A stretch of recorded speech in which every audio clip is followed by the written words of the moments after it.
Good morning, everybody. Whoa. Hi, Mike. Again, it's Thursday. I got a question for you. I'm very serious about this question. Where are all my days going? Can you help me on that? We're 1/4 way through the new year. Ain't that nuts? I I, I'm with you. don't Holy don't s- cow! don't say that to me. Don't. Oh, Oh. that's okay. We're one quarter done. I feel like I haven't done anything yet. I know I have. I Yeah. know. Thank you but I feel like this, and it's so funny because yesterday I saw, and I'm gonna find it, and I'm gonna create a LinkedIn post with this stuff. I found a capture of an interview of someone saying leaders, entrepreneurs, and people who get stuff done always feel like they're behind. And I thought, hot damn and hallelujah, that's exactly how I feel all of the time. All of the time. You feel like that? All the time. And Ah, again, that's why we bounce off other people so they can help. We can't see the forest from the trees. That's why no. chiropractors don't crack their own necks, right? Yeah. You got to have someone else say, hey, this is the objective reality. Here's the things, and that's why the pack and the hounds work so well, dadgummit. And I also, agree. we have so many people that help us in so many ways. They're heart centered, high level, and just like your guest today, man. I don't want to spoil it, but can I say something good about them before I get off here? No, because we're going to introduce No, somebody else before and after that. you got Keep two. that thought though. And after that, we're good because speaking of good people, we need to bring Oh this yeah, wonderful lady on stage. Hello. Sindel, how are you? Hi, I'm doing great. Everybody, if you don't know Sindel, go connect with her right now. Like right now.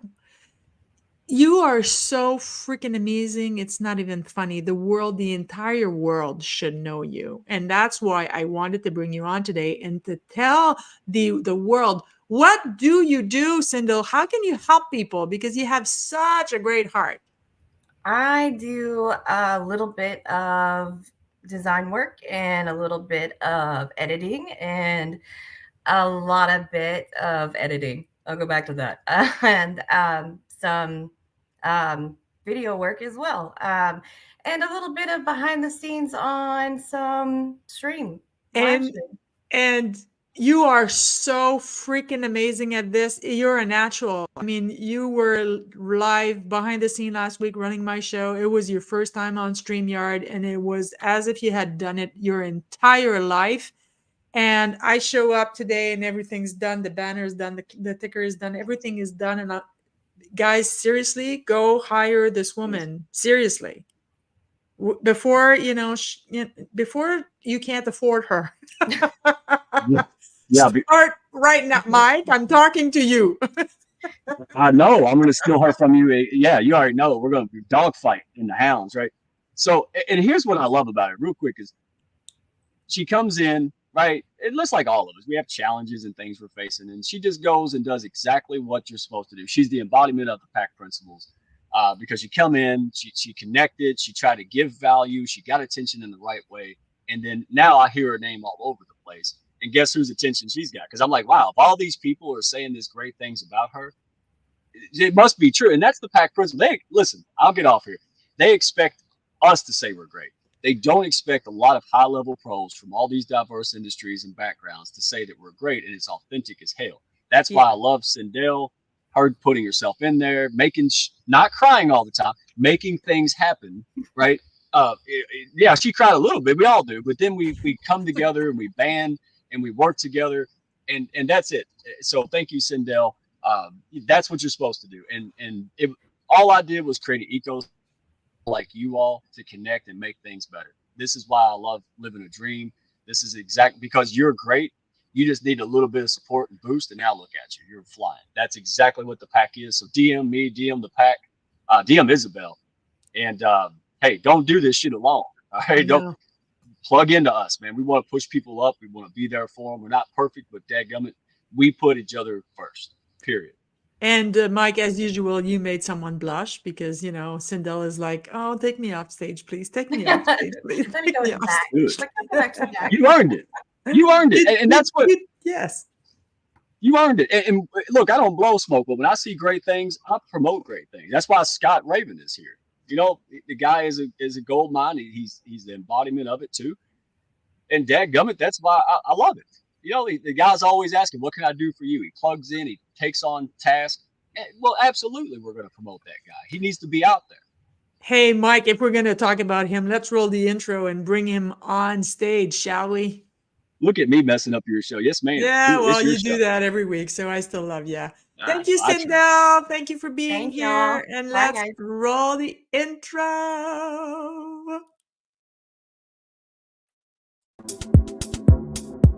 Business is no longer only about products and services. More than ever, it's about connection and community. Business is about people. And that's why I created these live events. Every week, join me in discovering one remarkable individual. No shop talk here. It's about who they are and not what they do. My name is Isabel Fortin, and welcome to People, Passion, and Purpose.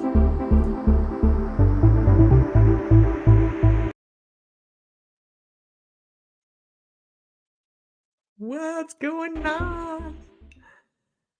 Oh, okay, we're having technical difficulties here. I don't know what's happening. Guys, you're going to love my guest today. He is a great guy. He's a friend of mine. I adore him, and hopefully we can fix whatever is going on behind the scenes right now, and we can bring my great friend Scott Raven. Hello, Scott. Hello, how are you, Izzy? I am good. Good to see you. We were You overdue too. for a chat, so why not do it live? Absolutely. And, I see Tracy's out there. Thanks for everybody who's watching. And make sure y'all are taking your sips along the way. We've already had one. So make sure y'all are taking your sips along the way. This is not Mike's show. This is my show. So we don't drink when Mike says "damn gummit" here. Well, shit. Yeah. Scott, we planned this a long time ago, and I don't know. I must be popular because now I'm booked till July. But I was really looking forward to having you on as a guest. We have had a few one-on-ones. We have looked for ways to collaborate, and I shifted my business. And I truly hope that in the future we're going to be able to collaborate. And at the end of the show, of course, we're going to give you the opportunity to tell you what you do for a living. But in the meantime, like the intro says, this is not about what you do. This is about you and who you are and the wonderful human being that you are.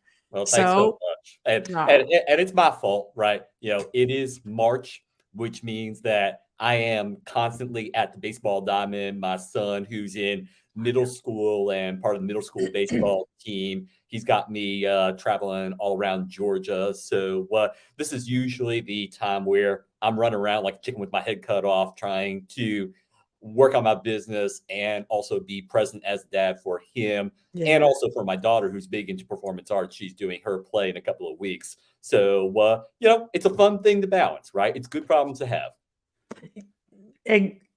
Exactly. And it just, goes to show how great a dad you are and how involved you are in your kids' lives. And that's a beautiful thing. You can't go wrong by doing that.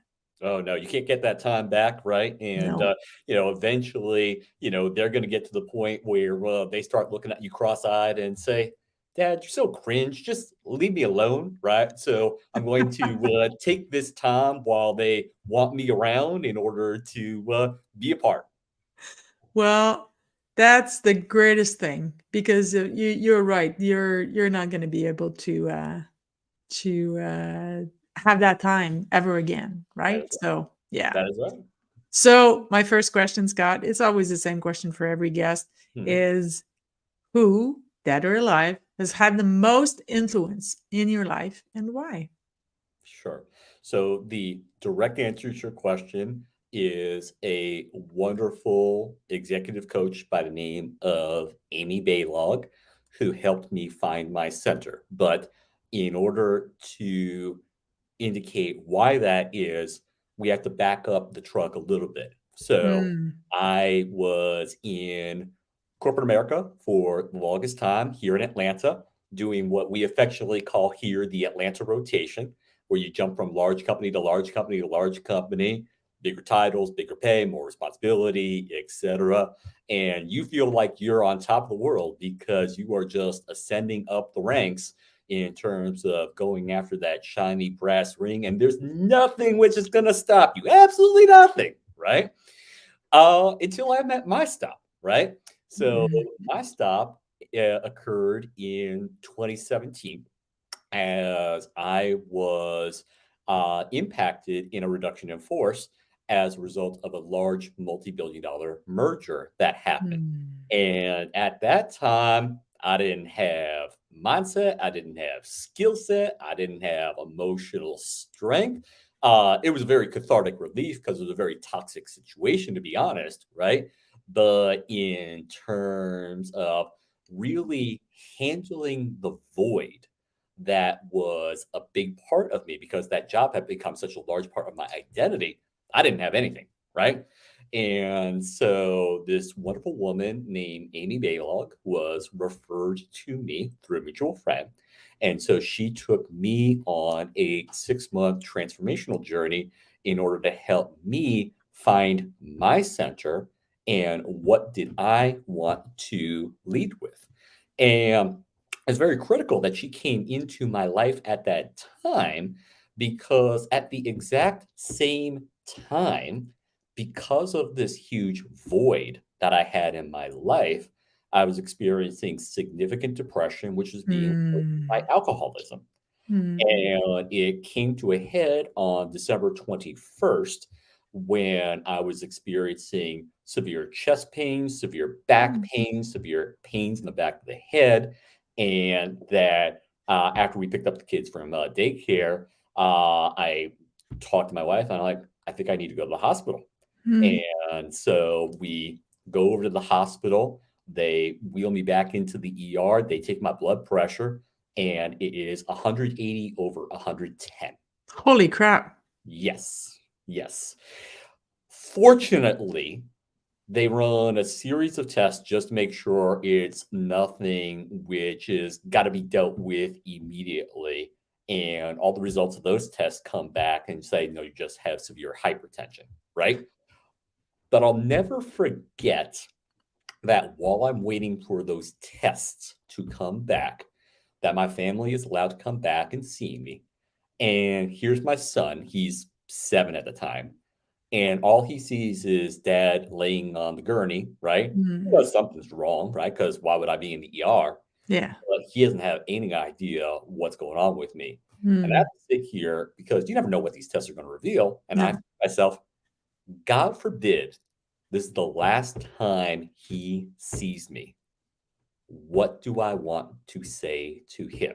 Now, nobody should ever have to think about that question, let alone trying to come up with an answer on the fly when you are not feeling so well, right? And so that was obviously a call for me. But now back to Amy, right? So I was midway through her process and I explained what had happened to me, what I learned from the experience, etc. And she was like, well, walk me through that night. Walk me through when you were in observation, what you saw. And I said, I'll never forget because I was in the wing with other folks who were under observation. And all of them, late 40s, early 50s males, if they didn't have the hospital gowns on, they probably could be on the, covers of Fortune or Inc. or whatnot. They looked like that, for lack of a better term. but here we all are. And it In was the hospital. in the hospital. And it was at that point that I was like, I don't want to be like that. Yeah. I know I'm heading towards that. I don't want to be like that. Right. And so that's where she guided me in terms of how could I be the professional that I wanted to be, but not go down the road they clearly had gone down. And Hmm. through her help in the next 6 months, right, that made all the difference in terms of who I am today. That so resonates with me because to me, what you're saying, what I'm hearing, Scott, is we all fall into the recipe of happiness, success, wealth.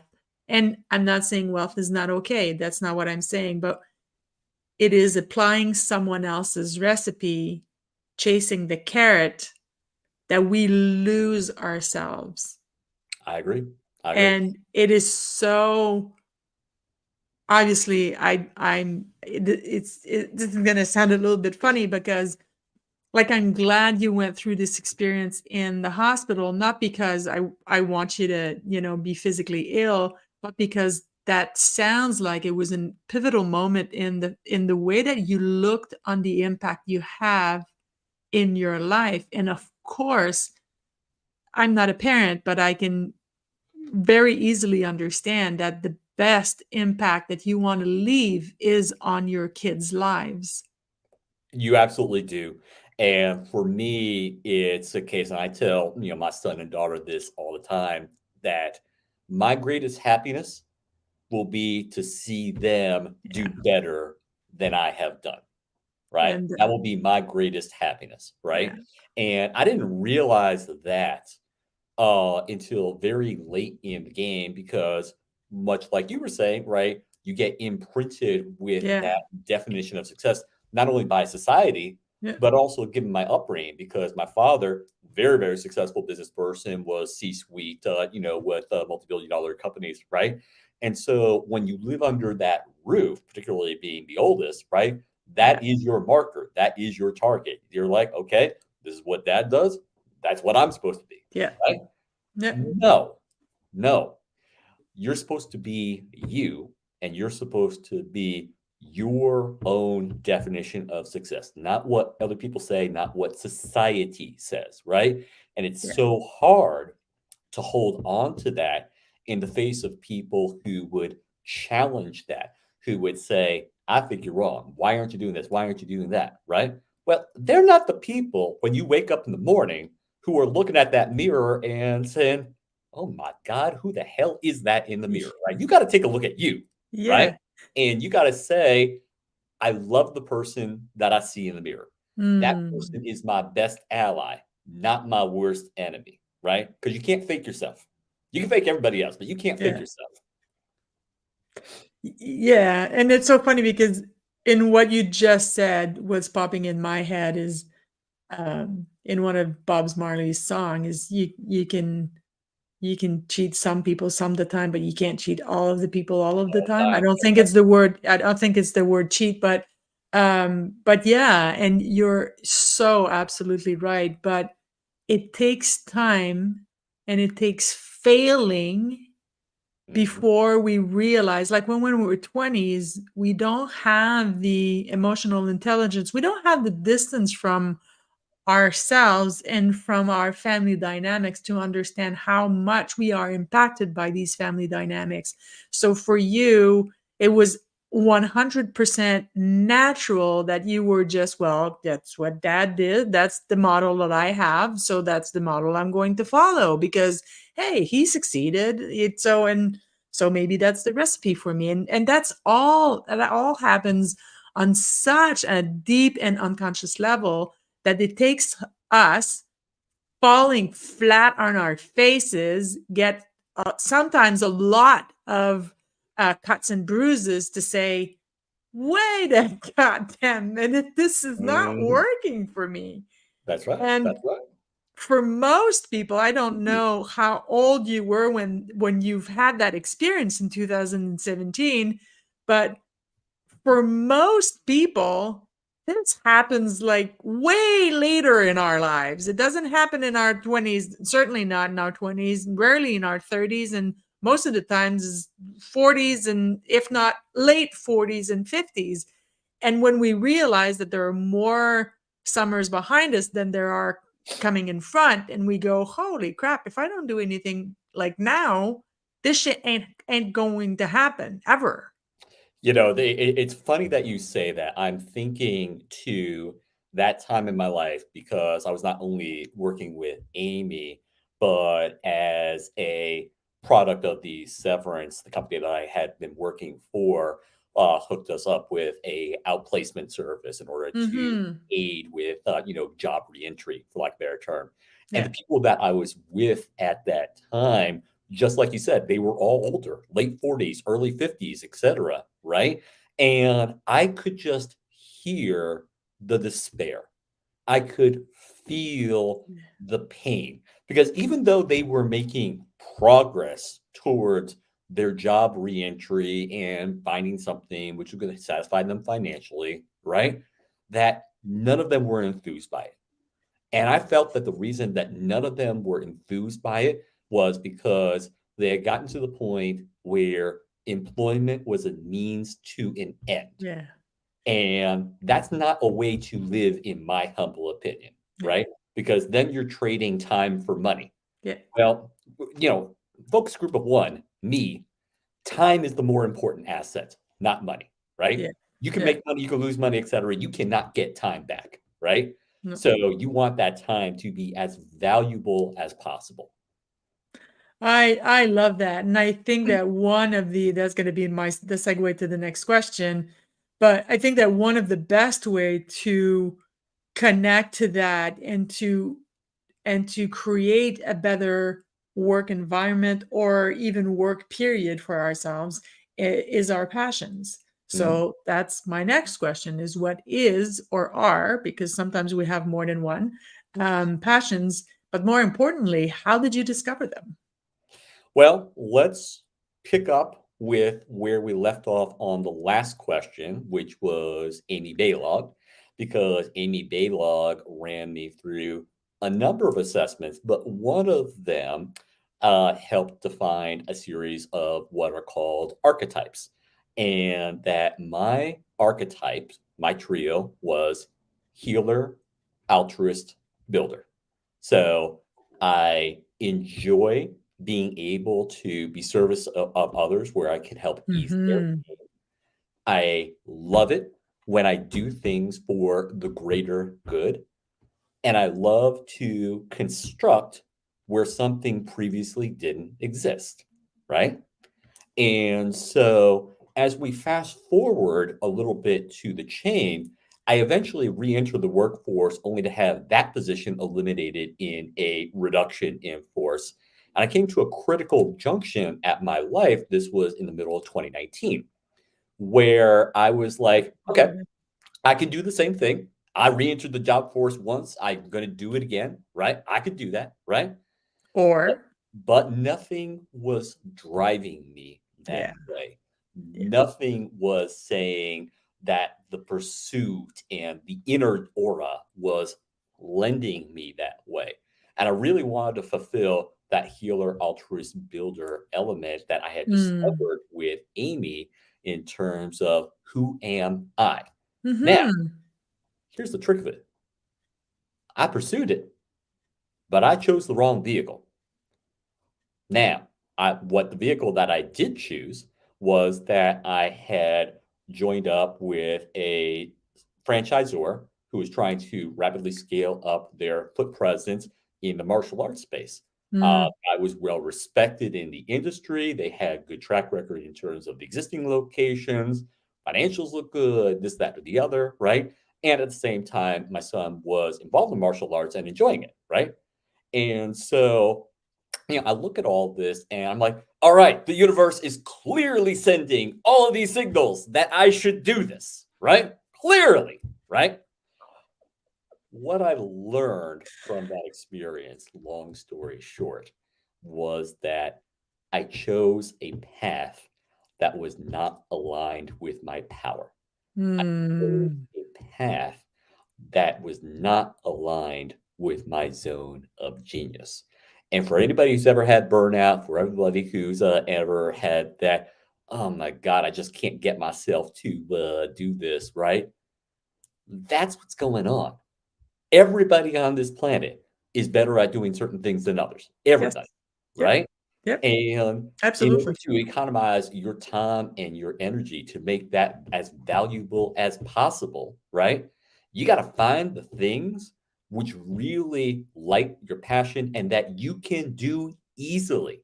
You can do them easily and you can do them well. And you could sit there and say, that ain't nothing, right? You know, I mean that was very, very simple for me, right? It's not simple for everybody. No. And that's something that we often forget. The stuff that is simple for us is not simple for everybody. So when we talk about aligning your power and we say, what do you do well? What do you love to do? And what does the world need? And you can know for certain what is in that intersection between those trio, that is you, that cures a lot of ills in life because that gives you a definition of what you should go pursue. So when you talk about, finding my passion is aiding people and helping them to discover that power so that they can go pursue that. And that is so needed because we are all the same. We need the vision of others to help us determine who we are. Mhm. And I'm not suggesting that we are basing our personalities on other people. That's not what I'm saying. I'm saying we need the vision. And I am 1,000, I don't have proof, but I'm 1,000% sure that it is created like this by design Mhm. so that humans need other humans. Because if we were all 100% self-sufficient and we wouldn't need the validation or the expertise or just the observation of somebody else, then we would need them. I agree. I absolutely agree. If you want to go fast in this life, go alone. Yeah. Want to go far in this life, go together. Yes, go with And somebody. oftentimes when we say, what is the best way for us to go forward together? It's oftentimes, did you learn the lessons from the past? Yeah. Yeah. Because your past, every single person on this planet has gone through a unique set of circumstances that have given them a perspective and have given them learnings along the way, right? Yep. The challenge is most people don't want to look backwards because where backwards is, and just the way the brain works, it tends to focus on the negative, not the positive. Yeah, that's right. That's where those mistakes are. That's right. That's where those failures are. And what does the brain do? The itty-bitty shikigami comes up and says, please don't do that. I'm fearful. Please don't do that. I doubt you can do that. Please don't do that. You can get yourself hurt, right? Yeah. Well, just because it happened in the past doesn't mean it's going to happen in the future, right? So long as you learned what would you have changed and apply that going forward. Yeah, and to focus on, yeah, that's exactly what you said, is to focus on what have you gained from this experience. And you and I have had this conversation in private several times, but I don't believe in mistakes. I don't think that we make mistakes. Mhm. We try things, and if they don't get the end result that we want, we call that a mistake. It's not a mistake, it's a learning opportunity. Okay, so if I bang my head on the side of the house, it's going to hurt my brain. So perhaps I should stop doing that. Was that a mistake? Wasn't the smartest idea in the world, but I still learned something. So if I take what I've learned and go, okay, so I'm going to try something else, and I'm going to take what I've learned and create something else. I think that as humans, our job is to knock on as many doors as possible and see which one opens, because that's how we learn. I absolutely agree. None of us can remember the times when we were around a year old, when we would push ourselves up with our scubby little arms, right? Yeah. And get to standing and kind of rock back and forth, right? And then try to take Poof. that first step Yeah. and fall on our bum Fall flat. and laugh. Yeah. We were laughing Ex- then because yes. because we didn't know. We didn't Exactly. know. We tried it. We tried it. We thought I'm going to try it again, right? And that's there was no why, ego. right? And that's why I'm so thankful that my son is doing far better than I did in baseball. I was a horrible baseball player growing up, right? I was there were scrubs and then there was me in terms of Little League. Okay. I did not envision that I would be father to a person who was actually pretty good at baseball, right? Mm. But baseball, in a lot of respects, is a wonderful game to be involved with because it teaches the concept of handling failure Yes. so well. You think about it, right? Major League Baseball players, right? If they go to the plate and they fail 7 out of 10 times, they are considered a good baseball player. You can fail 7 out of 10 times as a professional baseball player and be seen as really good, right? And if there's one thing that as my son is going through his baseball journey I don't care, right? If he says, Dad, I'm done with baseball after today, or that he makes me, I don't care, right? What I care about is, did he learn the lessons of resilience, perseverance, etc., that a game like baseball will teach? Yeah. And that is something that I think all of us can have a reminder of from time to time. So what do you do for fun? Not going to your and I don't doubt that it is fun, but not going to your son's baseball game, not going to your daughter's play. Now, what do you do for fun? Well, a lot of it is connection, right? Which, to your first point, people, right? It is about the connection, right? Mhm. I love being with my son and daughter in terms of playing, games with them. My son and I love playing MLB The Show, which is the big baseball game that you could play on, video games. So we love playing that together, right? I also have a lot of passion in terms of my own physical health based on my own journey. I'm very blessed to have run 9 marathons in my life. Wow. Right. Seven of them were as a part of the Dana-Farber Marathon Challenge team. Dana-Farber is a large cancer institute up in the Boston area. And Wow. that I was able to join their team in memory of my late mom, who unfortunately we lost due to triple negative breast cancer in 2014, Mhm. right? And this is actually the first year in quite a while that I'm not training up for a marathon, right? So my body feels a hell of a lot better, thank you, right? But and people will say, "Wait a minute, you run marathons for fun? That sounds sadistic, right?"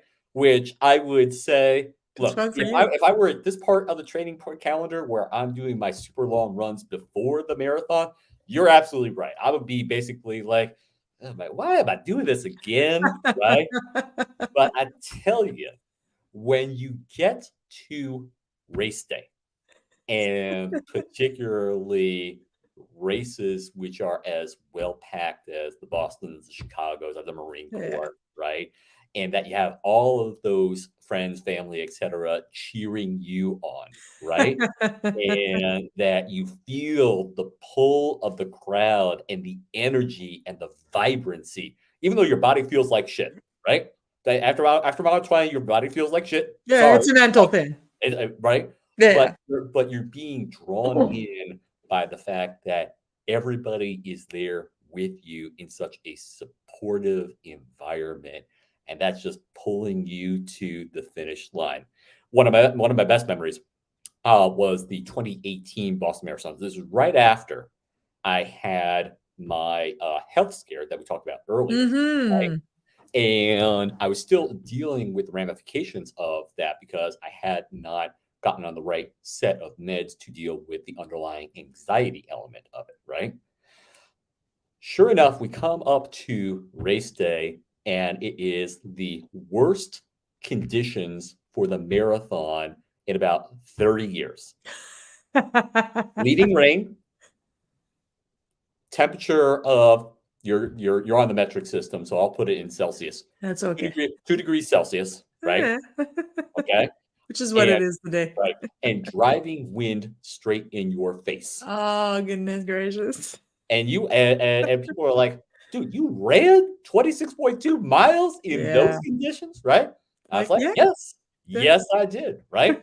And they called the run through the washing machine, right? It was one where one of the famous American women, Des Linden, won it, right? And it was fantastic to see her run. But a lot of the professional runners actually tapped out. They tapped out because it's just like too much. I'm done. I'm not dealing with this, right? For me and for the other people on that Dana-Farber team, right? We all made it through because we were all mission first. Yeah. We were all at the point of what's our why in this? This is the culmination of our journey, our adventure, the fundraising we did, the millions of dollars that went to cancer research. Yeah. This was our why. So you could throw whatever weather you wanted at that, right? We're going. Yeah, because it was for something greater than you. That's right. Yeah, and that's an absolute motivator in anything. It's an absolute motivator. Yes. I'd say that pretty much every week. I started this show because ever since I started this LinkedIn journey 2.5 years ago, I met so many people that either were looking for their life's purpose or were actually helping other people to find their life's purpose. And more than likely, I attracted these people to me because that's how the universe works. And we know this. And the universe is stronger than the algorithm. So when I decided, because I do this for fun, this has nothing to do with my business. I do this because I enjoy talking to people, and why not shine a big spotlight on them? But I couldn't do this show without asking, have you found your life's purpose? And if so, how? Yes.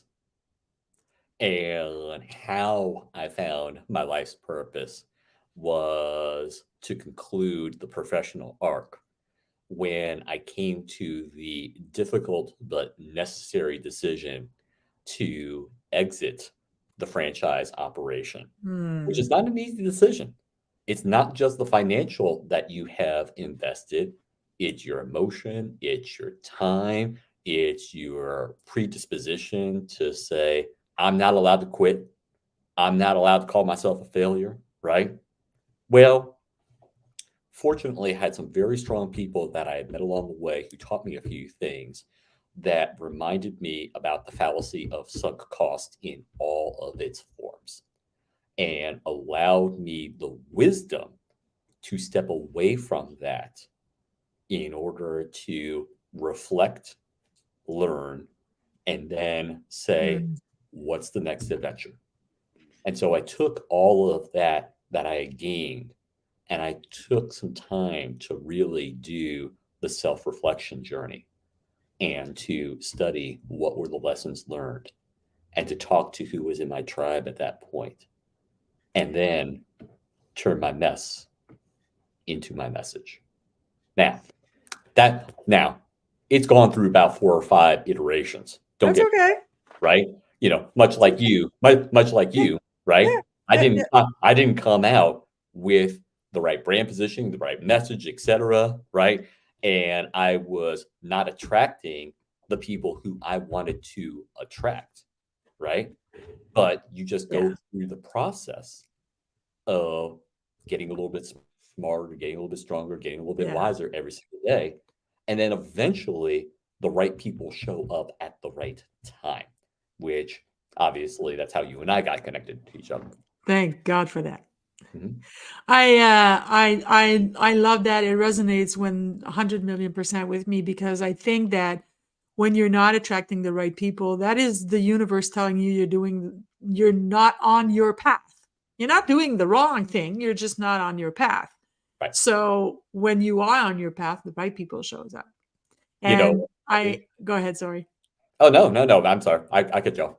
I was just gonna say, and one of the things that I like, one of the many, many, many things that Mike Asherbanger says that I like is, if I do a speech in front of 200 people and I'm being booed, it's not me. I'm talking to the wrong crowd. That's it. Mhm. That's it. It's not. But as humans, and you've done this, I've done this, everybody I have ever spoken to in my life has done this. We question ourselves. We go, I'm not good. I'm an idiot. I did this wrong. Of course it failed. As Mhm. if, because we base that, whatever validation we're getting or not getting, we're basing our identity on that. And that's not what this is telling us. It's telling us you're just in the wrong crowd. Just keep knocking on a door until the right door opens. And Mhm. I always say this analogy: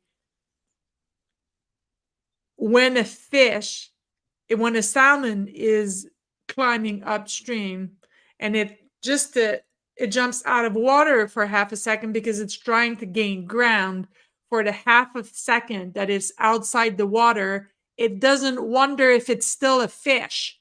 But humans, we do that. If we're in the wrong crowd, we look at the crowd and we think we are wrong. No, you're Mhm. not wrong. You're just with the wrong tribe. Change your Mhm. tribe. That's it. I agree, but Go ahead. here's where that human brain, that unconscious mind, that itty bitty shitty committee comes in, right? Because, man, that doubt that creeps in terms of, well, what if I never find my tribe? Yeah. What if I never find my people? Amen. What if I am destined to be alone in this world, Yeah. right? And we think about what could happen negatively Yes. versus what could happen positively. There's a Mm-hmm. wonderful book out there by Dr. Benjamin Hardy and Dan Sullivan called The Gap in the Game. They actually have a number of great I'm reading it right They now. they have a number of great books. Yes. Definitely, if y'all haven't read this, please read this book, right? And the simplest way I can explain this scenario is this. Picture yourself, uh, picture yourself at sea. You're in a little boat, right? And that you're looking over the bright horizon. Too many people take a look at that view and look to the horizon and get dismayed because they're like, man, I got to get there and I'm not there yet. And look how far Yeah. I've got to go. Yeah. And here's the trick. The trick is you will never reach the horizon. Nope. You will never get there, right? You Nope. keep moving, that horizon's going to keep moving. You'll never get there, Yeah. right? But if you just turn 180 degrees and you look backwards and you take a look at from where you came and all the progress that you have made, called the gain, you have a completely different perspective on life. Yeah. So live in the gap. Live in the gain, not the gap. Excuse me. It's and I've read pretty much. I'm literally reading The Gap in the Gain right now.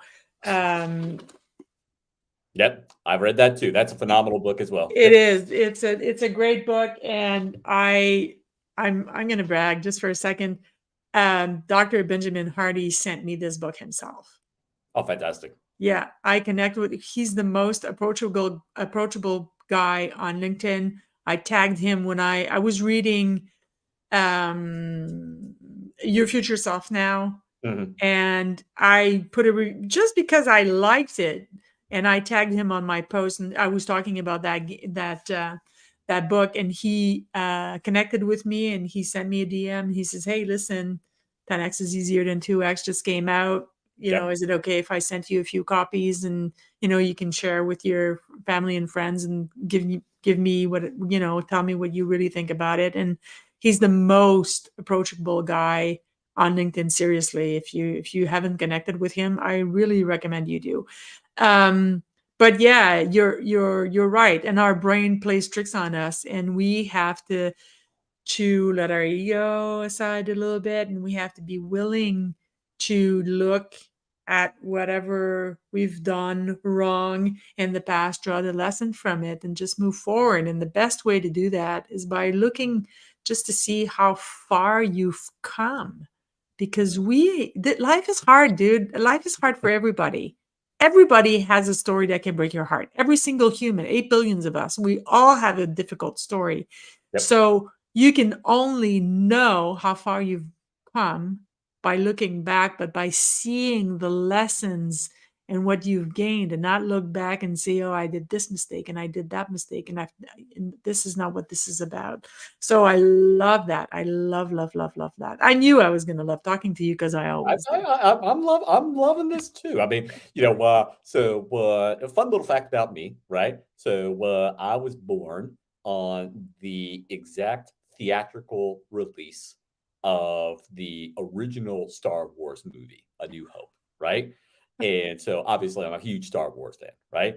And there are two expressions that Yoda had in The Empire Strikes Back that are just part and parcel in terms of why I am, right? One is try not, do, or do not. There is no try. So we were talking about those people who I was attracting the wrong people, right? They were people who were not willing to take action. And that's not to say that people are at the right point or the right time where action is the right thing. I have all the respect in the world for therapists, psychologists, etc. In terms of people who need to understand more before they take action, right? But I'm just a person who is a take action type of guy, right? So that's who I need in my life. The other thing that Yoda said in The Empire Strikes Back is you must unlearn what you have learned. And particularly for those of us who've grown up in the North American culture, where we've gone through the education system that is taught us in terms of ace the test, don't make the mistakes, etc. Right? Well, we also got to think back to why that system exists. That system exists to produce capable, skilled workers into the workforce. So that system exists in order to help fuel the talent that these companies need in order to survive. And there's nothing wrong with that, right? There's nothing wrong with being so good at your job that you are, a person who knocks it out of the park every single time. Don't get me wrong, right? But if you truly want growth in life, you have to let go of what you're comfortable with. You have to be willing to try things, just like when you were a baby, that you tried and you fell on your bum, but you got up and you did it again because you wanted to do something different. You wanted to show somebody that you are more than what they perceive you to be. Amen, brother. That's all I will add. I agree a gazillion % with you on everything you just said. Amen, amen, amen. And I will even add, you were that baby that learned to walk, so you can do it again. That's right. That's it. I always end my show, and I already have the answer to that question, but I always end my show by giving my guest the opportunity to ask me any questions. So, Scott, do you have a question for me? All right. Well, obviously, I'm afraid. No, don't be afraid. No, I'm not. Please don't be afraid. I'm not. Right? I will say it like this, right? So first off, thank you for having me. This has been a fun it was my pleasure. Conversation, etc. Right? When I think about what we've just talked about in terms of my arc, where first I had to have the right people, which led me to my passion, which then led me to my purpose, and then the validation of my purpose, which is what I do today, right?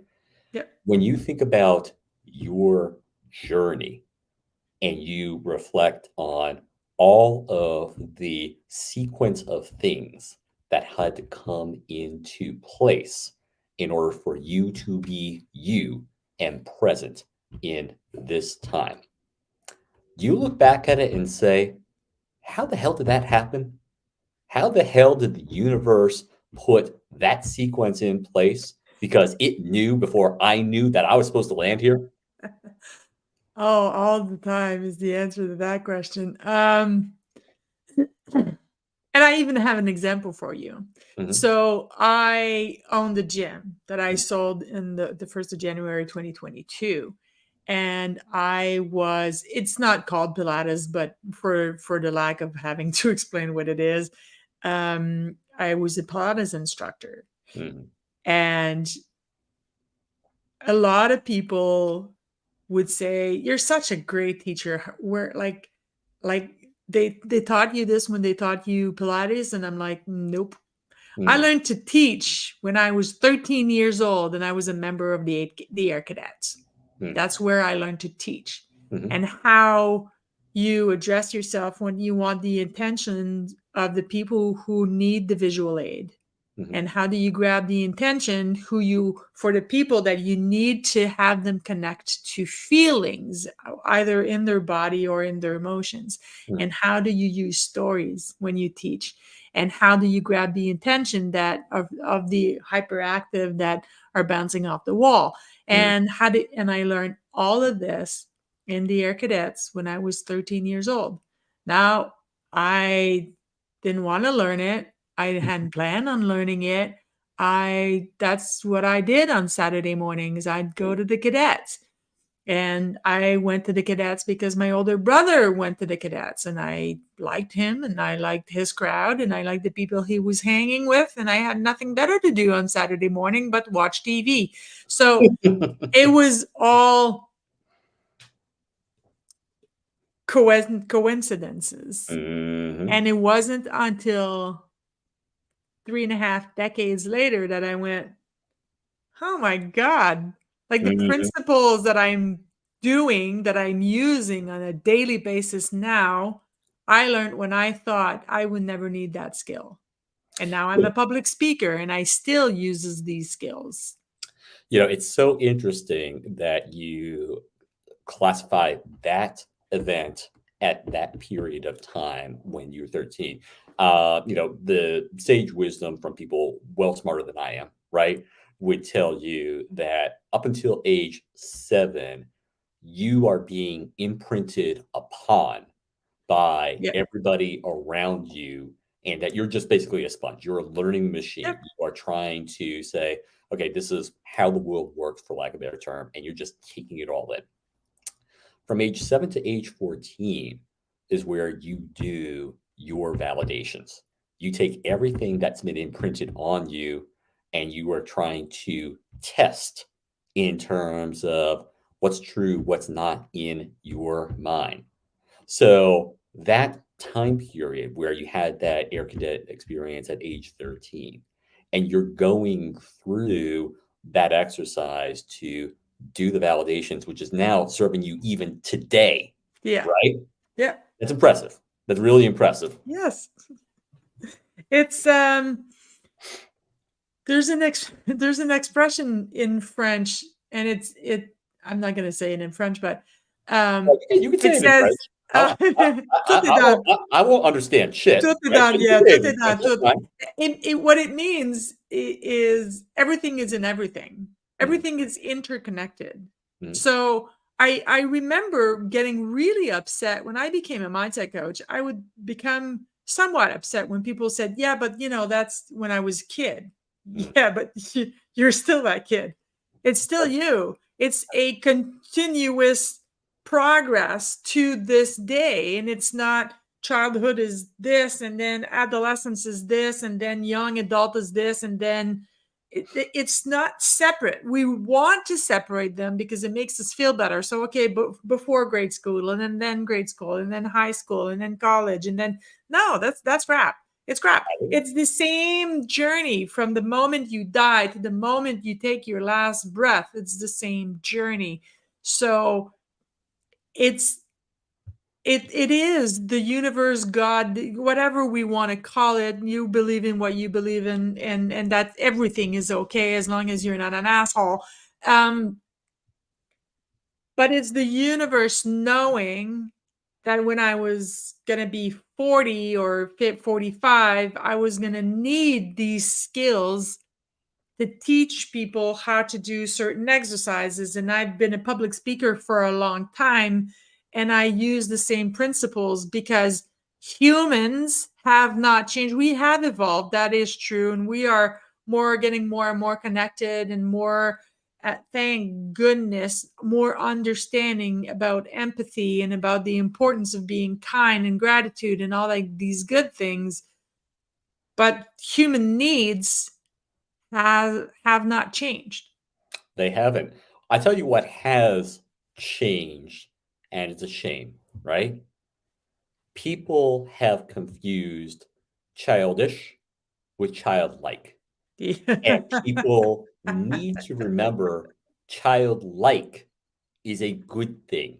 Yes. Because childlike is where curiosity happens. Yes. Childlike is where creativity happens. Yes. Childlike is where imagination happens.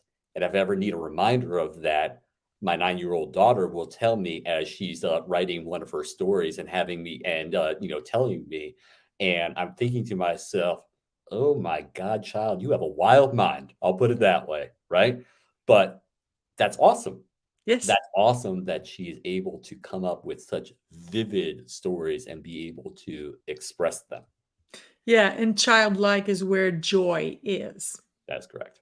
And joy is the highest vibration emotion in every human. So if you disconnect to your joy, you disconnect from your inner child that's still there, that's still living inside of you.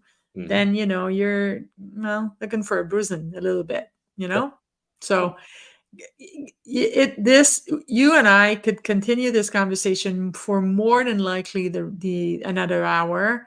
But I try to be respectful of everybody's time, mine, yours, and the audience. And I want to thank you so much for coming today, Scott. I always have a great time when I talk to you. I had a blast. And you did not disappoint as usual. Guys, next week, my guest is none other than my wonderful friend, Australian friend, Lisa Marie. And you will understand that because of the time zone difference, this was pre-recorded. I'll see you guys next week. Bye, everybody. Thank you so much.